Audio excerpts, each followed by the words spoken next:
اللهم صل على محمد وعلى آله وأصحابه أجمعين. صباح الفل وصباح الورد وصباح الياسمين على أحلى متابعين في الدنيا. صباح الحياة الجميلة وصباح الروقان على أحلى متابعين في الدنيا. لايك وشير وسبسكرايب مطبخنا على قدنا مع أم أريج. اللي ما اشتركش في القناة يدخل ويشترك في القناة ويفعل زر الجرس علشان يوصل لكم كل إشعاراتي. يا جماعة يا حبايب قلبي، عشان تشتركوا في القناة تدخلوا على اليوتيوب، على قناتي على اليوتيوب هتلاقوا كلمة اشتراك بالأحمر، دوسوا عليها.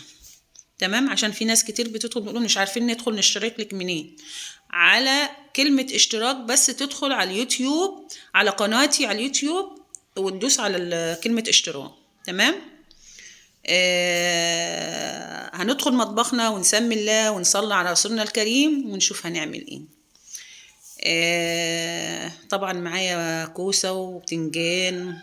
ايه ده، هو ما فيش الا الكوسة والبتنجان والمحشي عندك؟ لا والله، بس هي بتصدف كده.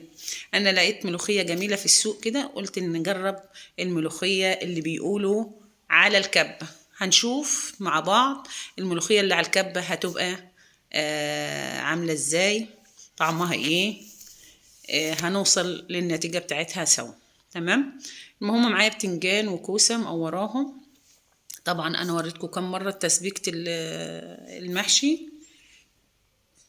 معايا خضاري كزبرة وشبت وبقدونس. معايا بصلاية حلوة كبيرة كده فرمتها على الكبة، وقرنين شطة حار، ومردتهم في بعض كده بالتوابل بتاعتي، الفلفل والكزبرة الناشفة ومكعبين مرق الدجاج والملح، ونزلت بالرز بتاعي. وهنحشي المحشي.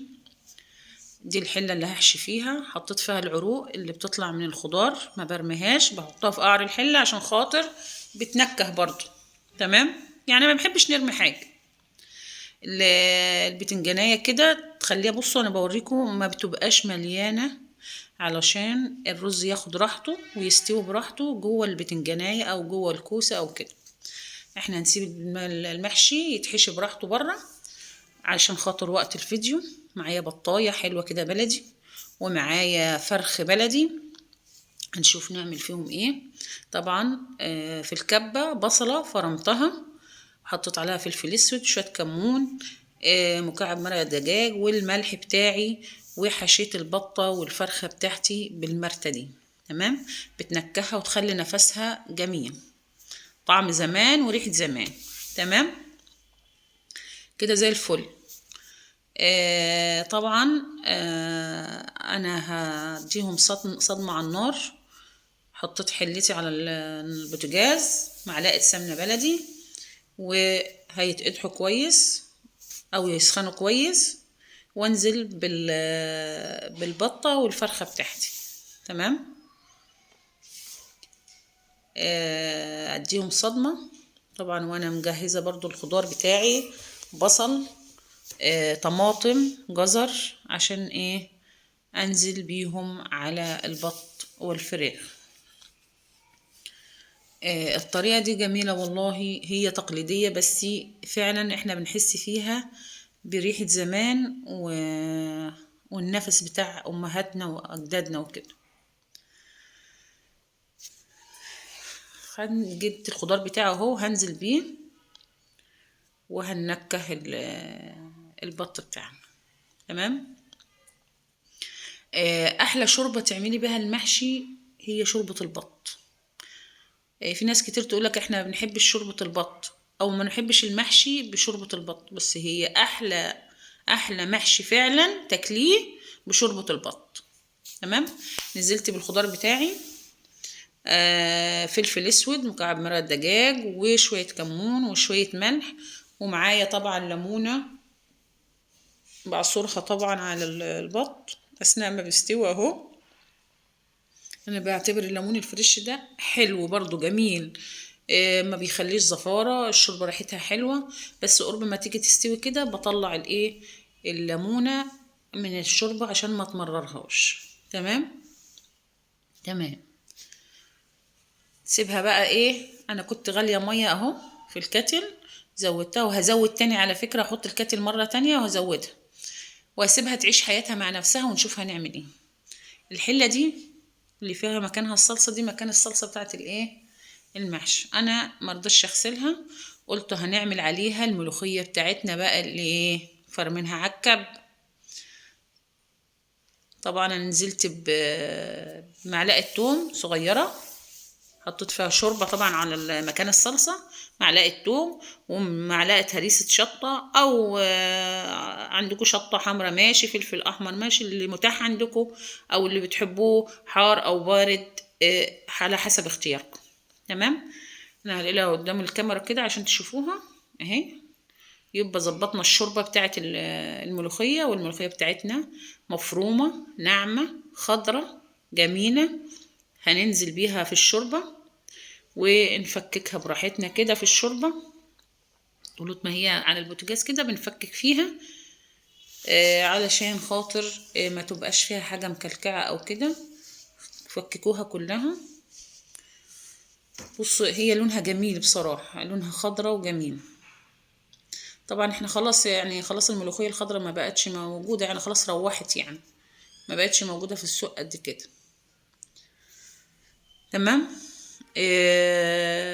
طبعا بصوا انا يعني لقيت فيها برضو لسه كلكعه بالكبشه كده، وبقيت اشيلها وبالمعلقه ايه وافكك في الكبشه بتاعتي علشان ما يبقاش فيها كلكعه وكده، تتفكك كلها. هنعمل لها بقى ايه الطشه بتاعتها الجميله اللي بتفحفح وبتخلي الجيران تشمها، تبقى ريحتها قلب الدنيا. معلقه سمنه بلدي حلوه كده. تمام. تسخن كويس. دايما بحط شويه سكر للملوخيه، شويه سكر صغيرين. تمام. كلها فككت اهي، بوريها لكم ان هي كلها اتفككت وبقت ايه 10/10. انا السمنه دلوقتي سخنت، هنزل بمعلقه التوم بتاعتي. هنزل بمعلقه التوم. التوم يا جماعه ما تحمروهوش زياده عن اللازم، خلوه لونه حلو ذهبي كده علشان خاطر ما يمررش معاكم. نزلت بالتوم. حمرها طبعا، وهنحط لها معلقه كزبره ناشفه برضو، احنا قرب ما تيجي تصفر كده بسيط، اروح حاطه لها الايه شويه الكزبره عشان طشه الملوخيه المعتبره دي، يعني حاجه اساسيه كده اهي. حطينا ايه معلقه الكزبره علشان نطش الايه الطشانه خلاص كده ما شاء الله، هي يعني بقت اصفرت جميله اهي. نزلت بيها على الملوخيه، يا سلام ريحتها بقى تحفه. بصوا لونها، اللون بتاعها جميل. بيقولك الكبة بتغير لونها، طب اللون زي ما هو جميل اهو واخضر. دي اول حاجة ايه معانا. تمام. محشينا اتحشى خلاص، والملوخية اتعملت خلاص، طعمها تحفة. ملوخية جميلة جميلة. يبقى ايه هنحط المحشي بقى ايه ونحط له الشوربة بتاعته يستوي ايه براحته كده. وانتوا بتسووا المحشي يا جماعة قبل ما تحطوا له الشوربة معلقتين صلصة من بتاعة المحشي وحطوها على وشها كده قبل ما تحطوا الشوربة، بتنكه المحشي وتخلي جميل. واحنا متفقين ان المحشي بعد ما يغلي غلوتين 3 بنهدي عليه النار ويستوي مع نفسه براحته، بتاخدي اطعم محشي واحلى محشي. انا من عشاق طبعا التحمير، ما بحبش في الفرن بصراحة، بس لو عندي عزومة لو عندي بط سمين بط كبير بدخله الفرن، بعمل له خلطة كده وادخله الايه الفرن. تمام. اما انا من عشاق التحمير، انا بحب التحمير. طبعا المحشي بتاعنا عايش حياته، خلصت تحمير وهغرف دلوقتي اكلنا لانه خلاص استوى وما شاء الله. الاكل ما خدش معايا حاجه. بصوا انا بحب الحاجه تبقى متحمره كده. خلاص انا غرفت اهو المحشي، الكوسه والبتنجان. بصراحه في السوق الخضار بيغريكي، كل مره نقول مش جايبين بس بنجيب برضه. بصوا ملوخيه طعمها تحفه، وريتها لكم بألف هنا وصحه على قلوبكم يا رب. وما تنسوش اللايك اللي بيسعدني. سلام عليكم.